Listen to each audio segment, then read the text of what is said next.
Salut tout le monde, ici Jaurès de la chaîne En Programme. Nous nous retrouvons aujourd'hui pour le 4e épisode de la série sur la réalisation d'un formulaire progressif dans lequel nous allons voir maintenant comment animer les pages. Alors si tu n'es pas encore abonné, je t'invite à le faire et d'activer la cloche de notification pour ne rien louper des prochaines vidéos de la chaîne. Si tu viens d'arriver sur la chaîne et que tu n'as pas eu à voir les épisodes précédents, je te mettrai à chaque fois le lien en description pour que tu puisses aller les revoir.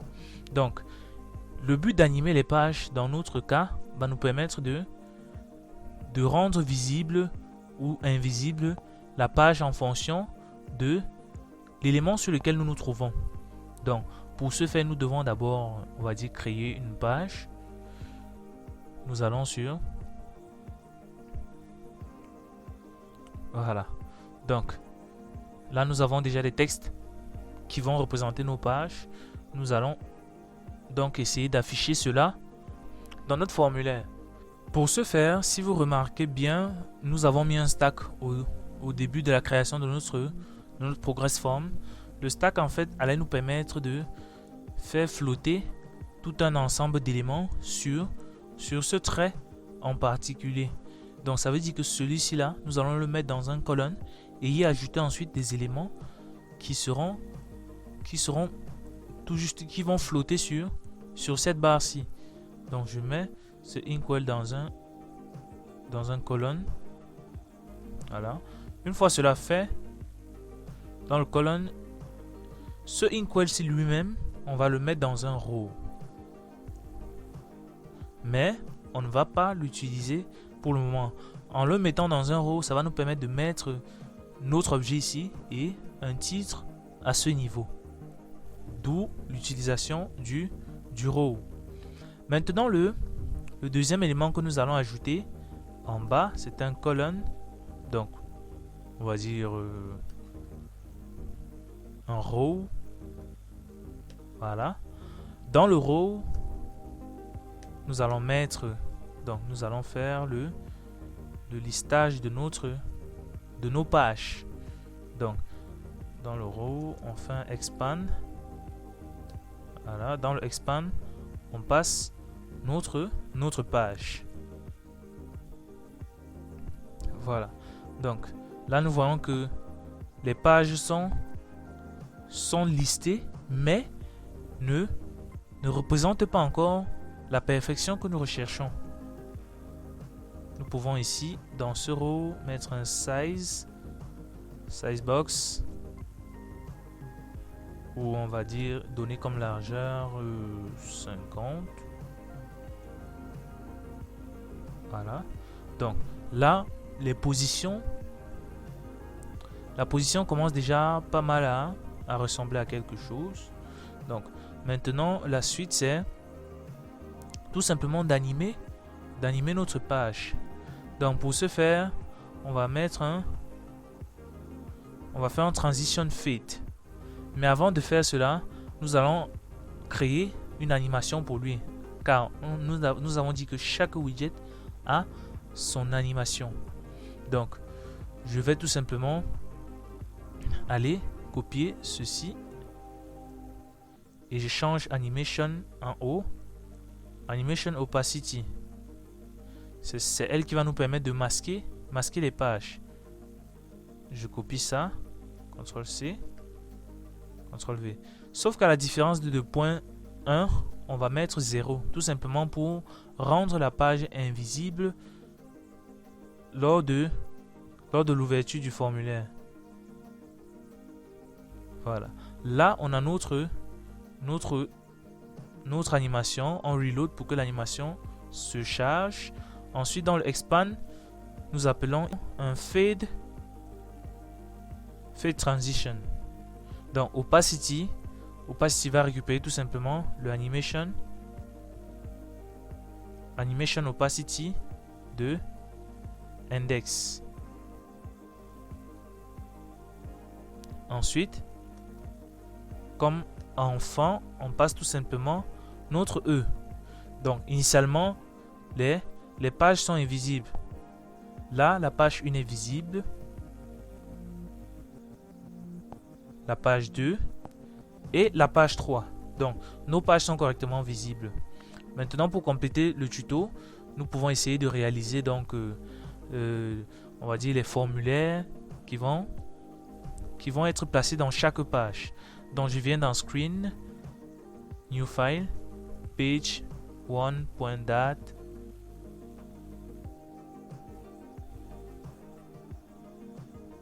New File, page 2.dat. Et là, un nouveau fichier, page 3.dat. Voilà. Donc, stateless, page 1.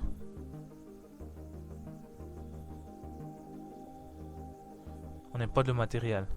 Donc, on va return un container qui va prendre un colonne. Maintenant, la chose à faire, c'est de venir tout simplement appeler notre page. Donc, dans login, on appelle ici page 1. Voilà. Donc, ça veut dire qu'initialement, la page est tout simplement vide. Maintenant, ce que nous allons faire, c'est dans le widget créer notre new file, text field .dat, stateless. Là, nous mettons t progress. Donc pour text field progress, comme je l'ai dit, nous n'allons pas trop écrire. Matériel, voilà. Maintenant, on return container, chill, text, form field, dans lequel nous allons passer donc decoration, input decoration, border,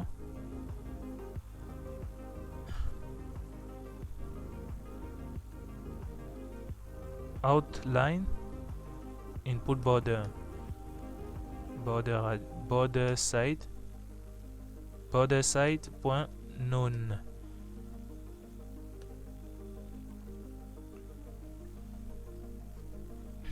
Donc, je crois que maintenant notre container colors.gray gray.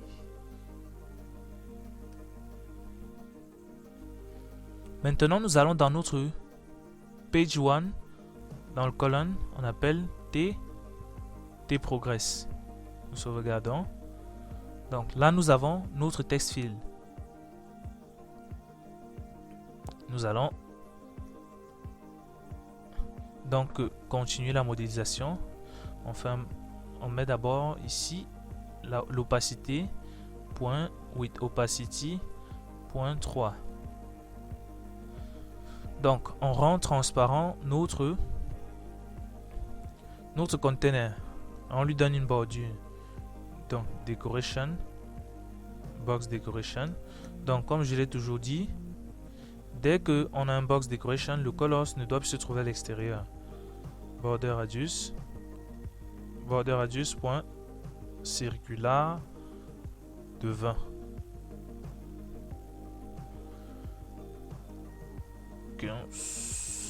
Voilà. Maintenant, nous allons essayer de faire abattre un tout petit peu la page. Donc, nous pouvons le faire directement dans la page en faisant un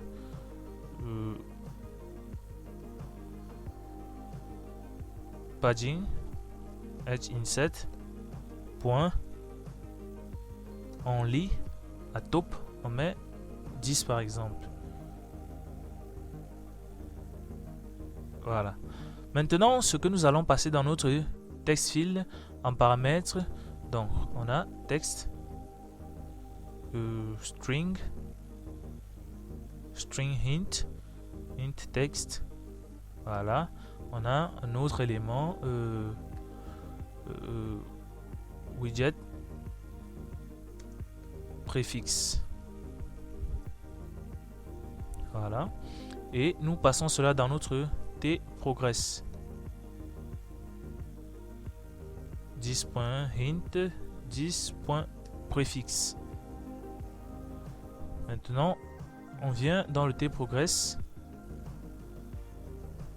Hint, par exemple, nom d'utilisateur.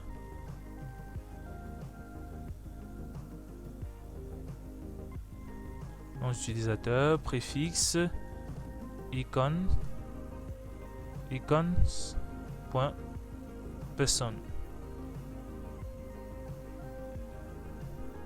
Donc, une fois on va passer ces deux éléments, nous venons maintenant affecter cela ici. Donc, dans le decoration, on a, je pense, préfixe et préfixe icon. Donc, préfixe icon, on passe préfixe. Voilà. Et maintenant, on a un hint text. On passe notre variable hint text que nous avons mis en entrée. Donc, là, nous avons nom d'utilisateur. Bon, on retourne au nom d'utilisateur. Vu que c'est un formulaire progressif, nous allons essayer de mettre plein d'autres éléments. Donc, 2. Là, nous avons nom. Et là, prénom. Et là, nous avons par exemple email. Nom, prénom, email. Nous séparons ça par sized box. Ike, nous mettons 15 par exemple. Nous copions le tout. CTRL-C. Et nous mettons là, CTRL-V. Voilà. Donc, si nous essayons de voir comment l'animation fonctionne, on reload.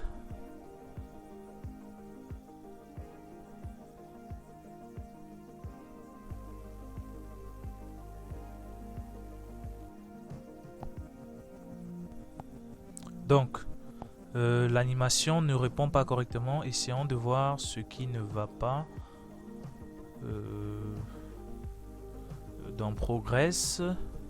Donc, au niveau du fait transition.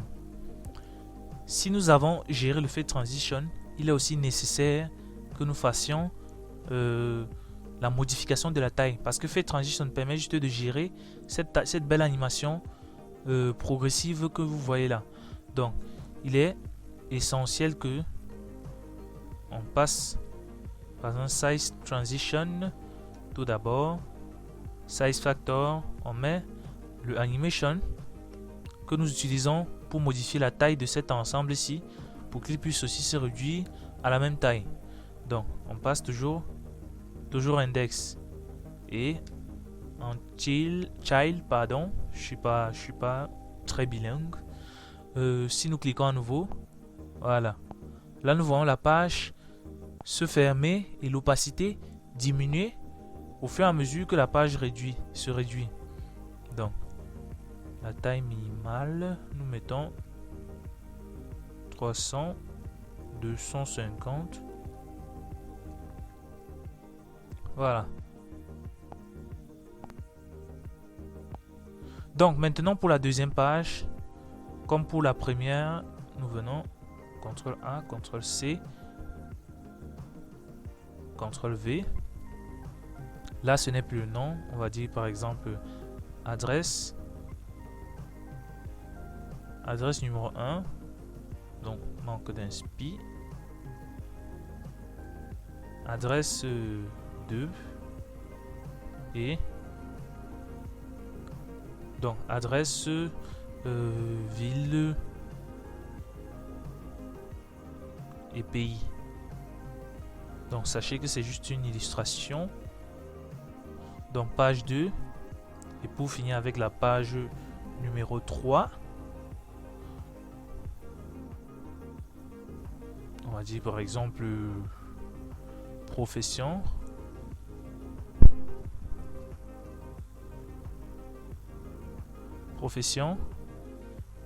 Ici année d'expérience.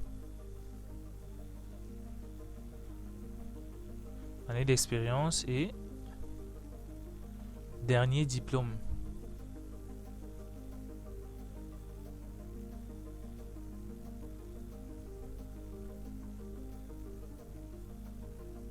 Voilà. Une fois nos pages, nous modifions juste les noms. Au lieu de page 1, c'est page 3 là. On sauvegarde. Ici, c'est page numéro 2. On sauvegarde. Donc, je reviens dans Login. J'ai appelé page 1. J'efface cet ensemble-ci. Page 2. Page 3. Donc,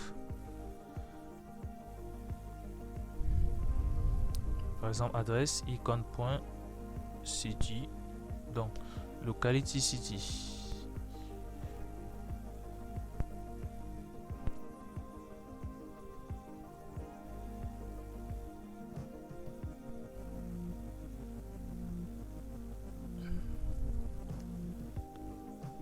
Voilà, on essaie un peu de modifier les trucs comme cela pour rendre un peu plus beau notre formulaire. Donc, pour cette partie, je crois qu'on va se limiter. On va se limiter là. Donc, nous avons fini avec l'animation de notre page. N'hésitez pas à vous abonner et d'activer la cloche de notification pour ne louper aucune des prochaines vidéos de la chaîne. Si vous avez des préoccupations, posez-les bien évidemment en commentaire. Je me ferai un plaisir de vous répondre. À la prochaine pour une nouvelle vidéo.